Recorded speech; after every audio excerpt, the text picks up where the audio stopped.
Hoje quero fazer aqui com vocês uma reflexão sobre o tempo de Deus, né? Que é um tempo, nós cristãos sabemos, diferente do nosso tempo humano.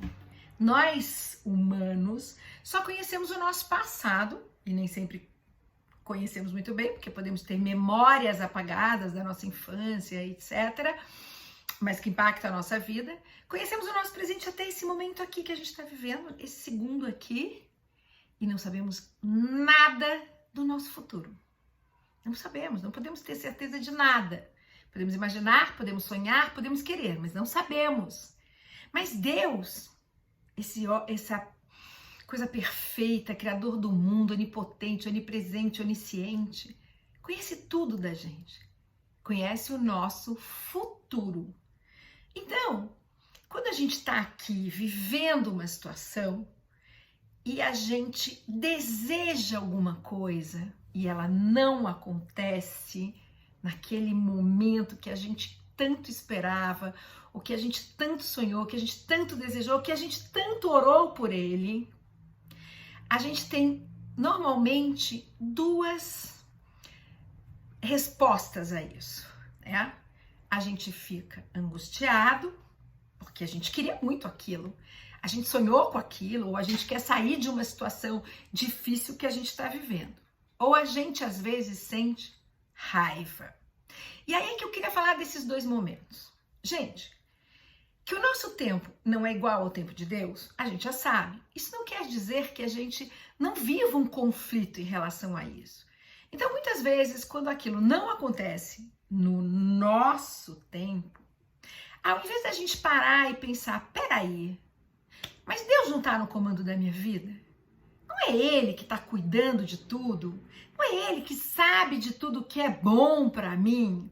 Então, acho que eu vou me acalmar, orar, tocar em frente e aguardar, porque em algum momento isso tudo vai ter um final de acordo com a vontade dele. Só que a gente é humano. E a gente se perde nessa diferença de tempo. A questão é que quando a gente se angustia diante desse fato, a gente ainda fala com Deus. A gente ainda fica lá, Senhor, nossa, tô triste, não dá pra ser agora, queria tanto, me ajuda, tô angustiado, tô com medo, tô ansioso. A gente ainda tá ali, penduradinho numa conexão com Ele. Mas quando a gente fica com raiva, aí a gente se desconecta. Porque aí a raiva é um sintoma de que você não aceita que é dele a decisão de quando e como as coisas irão acontecer. Claro, você tem livre-arbítrio, etc. Mas ele vai lá, vai colocando no seu coração, vai te posicionando, vai mostrando caminhos para você, né? Para que você não fique sozinha, que você vai entendendo que ele está no comando. Só que quando a gente entra na raiva, a gente se desconecta disso. E quando a gente se desconecta, sabe o que a gente faz? A gente começa a querer mudar esse tempo. A gente não espera, a gente não tem paciência. Tá lá na Bíblia isso, aliás, no Antigo Testamento, lembra, né? Tinha lá a promessa do filho de Abraão, mas a mulher de Abraão não teve paciência de esperar. Ela se precipitou, ela fez a escrava ter um filho com ele, que causou uma enorme confusão. E depois ela teve o filho, mas a confusão já estava armada. Ela não confiou no tempo de Deus. E ela tinha essa mensagem. Às vezes a gente não tem essa mensagem. Mas o que você tem é que você, como cristão, você sabe disso. Você sabe que o tempo de Deus é diferente do tempo humano. Então você tem que aprender a se acalmar.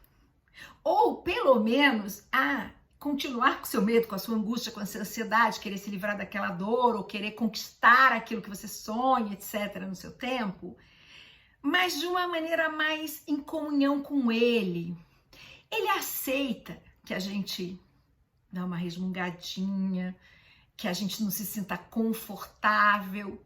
Até porque, gente, vamos falar, eu pego assim, eu sou uma pessoa que já tô assim, mais da metade da minha vida, né? Então, às vezes eu penso assim, nossa, eu queria que isso acontecesse. Daí eu falo, será que vai dar tempo? Nossa, ou então, puxa, eu queria tanto viver uma determinada coisa, ou não queria viver essa determinada coisa com 80 anos de idade.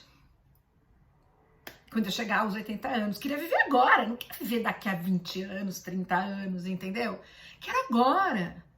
Porque a gente não tem essa dimensão. Como a gente não tem a dimensão, a gente se atrapalha. Mas a gente tem que confiar. Então, a minha mensagem de hoje para vocês é: eu sei que é difícil. Eu também tenho essa dificuldade. Porque o nosso tempo, ele é limitado aqui na Terra. Então, a gente trabalha com essa perspectiva de tempo. Mas o tempo dele é eterno. Há uma vida depois, ele sabe disso, ele sabe o que a gente vai viver, ele sabe o que é melhor pra gente, ele sabe tudo. Então, a gente precisa acalmar essa questão dentro da gente e confiar nele. Mesmo que isso seja uma coisa contra a nossa própria natureza humana. Vale a pena refletir sobre isso, tentar se acalmar diante desse fato, tentar se entregar mais, tentar confiar mais, mesmo diante de atribulações. Porque quando você confia nele, você pode relaxar nele. Você pode entregar suas dores, seus fardos, seus sonhos, suas esperanças, suas expectativas, suas dúvidas, tudo para ele. E tudo acontecerá no melhor tempo da sua vida. Mas este tempo, chamado o melhor, é ele quem conhece, quem decide e quem leva você para esse lugar. Então, aquieta esse coração, confia, se entrega e viva de acordo com o tempo dele, não com o nosso tempo humano, que é ligeiro demais muitas vezes. Se você gostou, dá seu like, nos siga nas nossas redes sociais, vem caminhar com a gente.